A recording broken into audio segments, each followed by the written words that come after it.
When I made a video about sharing 2 years of experience on EV, there was a comment raised by one of the viewer asking about the CO2 emissions and the water wastage that is there while manufacturing battery. And to be honest, it's a very good and a valid comment, and I appreciate the viewer for that. But on this channel, I've already covered the CO2 emissions of EV versus ICE car. You will find it somewhere here in the I icon. Do watch that episode. But just to tell you, the CO2 emissions are balanced when you drive the EV for about 10,000 or 60,000 kilometers, depending on the grid that you are using to power the EV. But that's about CO2. What about water? I had no idea about the water usage or the wastage for an EV. And today's episode, we are going to cover exactly that, the water usage or water wastage that happens while you drive and while manufacturing EV. Hello everyone, welcome to another useful episode of GreenNClean YouTube channel. My name is Vittal.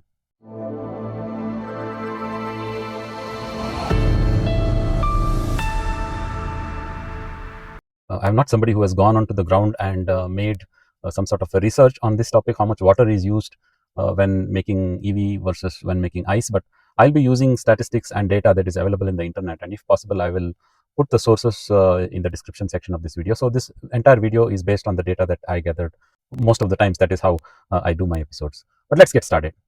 So I'll be covering the water usage while manufacturing the car as well as while the car is running. And I'll take a case of running the car for 2 lakh kilometers, which is pretty safe and which is what most people drive. So it's going to be total life cycle of water usage for ICE versus EV, which includes manufacturing of the car as well as running for 2 lakh kilometers.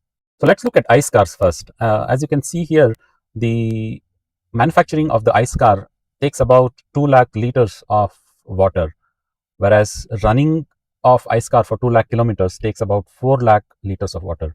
Remember, when you consume petrol from a petrol station, there is some amount of water that is used in extracting that petrol, transporting that petrol from the point of extraction to the point of usage. So taking all that into consideration, it's around 2 liters of water for 1 kilometer of driving in an ICE car, and that comes to roughly about 4 lakh liters to run 2 lakh kilometers. So that makes a total of about 6 lakh liters of water for an ICE car. Now let's look at the EV car.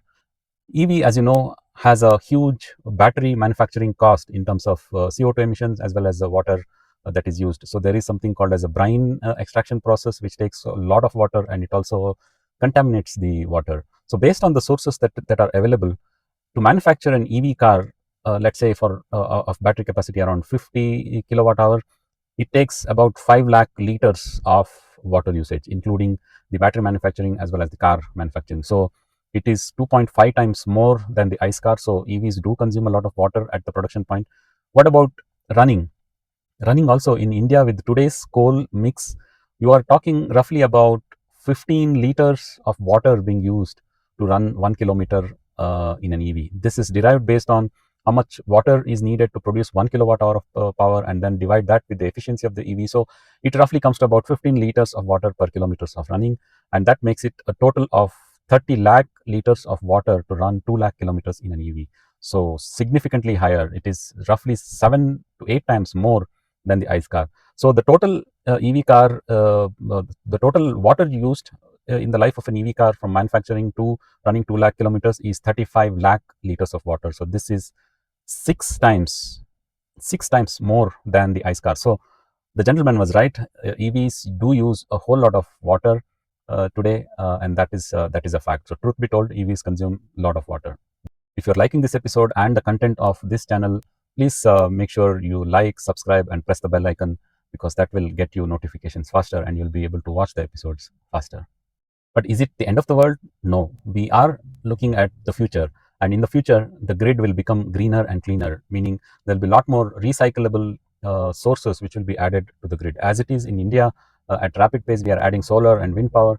So if the car is charged with the solar and wind power, then the equation changes slightly. So let's look at that aspect. So the manufacturing, during the manufacturing, there's no difference. So it is 5 lakh liters of water that is used. But when it comes to using renewables, EVs consume only 150 milliliters of water for 1 kilometer of running. So it's that much more less, 15 liters versus 150 ml if you use renewable energy, and that's why a lot of stress is put on the renewable energy. So for running 2 lakh kilometers, you are using only 3,000 liters of water.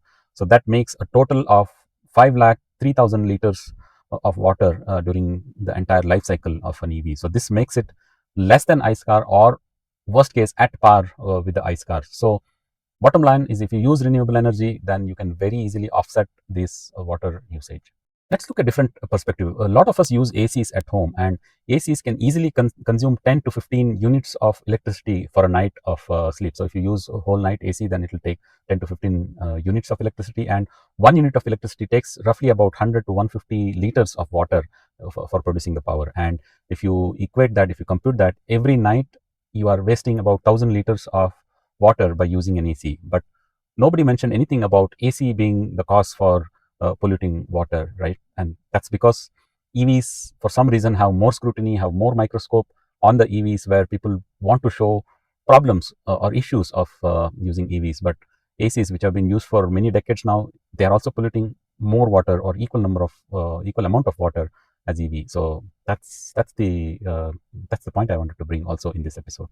Now, we talked about the amount of water used during battery manufacturing of an EV, but let's say 15 or 20 years down the line, when the first generation of EVs are available for battery recycling, as you know, 90 to 95% of EV's battery material can be recycled, which means there'll be no more water extraction for manufacturing a recycled EV battery. And if you take that into consideration, an EV which is made with the recycled battery, made with materials recycled from an existing EV battery, will cause 3 lakh liters of water wastage during manufacturing. So this is 2 lakh liters less than a brand new EV with no recycling, right? So it uses 3 lakh liters of water, and for running 2 lakh kilometers on renewables, it uses only 3,000 liters. So that makes it a net of 3 lakh 3,000 liters only of water wastage. And this figure comes to less than half, or roughly half, of how much ICE cars would use for water usage, for wasting water. Now, remember one thing: it is possible to extract 90 to 90%, 95% of battery materials today, but there aren't many EV cars to do this at a large scale.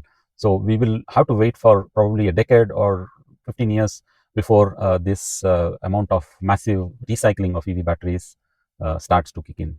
So unless some magic happens in the ICE car technology, where the consumption of water will be reduced drastically, if you look at tomorrow, let's say 10, 15, 20 years down the line, it's probably EV cars that use less water, that pollute less water than it is today. But if you purely look at today, then the point is right: EVs do waste nearly 5 to 6 times more water than the ICE cars.